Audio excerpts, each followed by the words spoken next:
কতবার বলেছি মেয়েটাকে ব্যাগগুলো থেকে টিফিনগুলো বের করে রাখবি, কোনোদিন যদি টিফিনটা বের করে রাখে।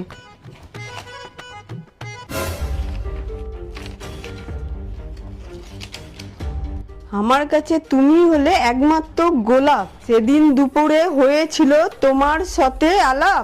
পিয়া, কি বলো? এটা এক্সট্রা ক্লাস, এটা এক্সট্রা ক্লাস। এইসব চলছে, প্রত্যেকে এইসব চলছে। কতদিন আমার থেকে লুকিয়ে রাখবি? তুই কি ভাবছিস আমি জানতে পারবো না? প্রত্যেকে এইসব চলছে। হ্যাঁ, কোন ভিখারিকে ভালোবাসি, কোন ভিখারিকে ভালোবাসি বল আগে বল। স্কুলের টিচার সরকারি চাকরি করে। बेटियां जो ब्याही जाए उड़ती नहीं है। Music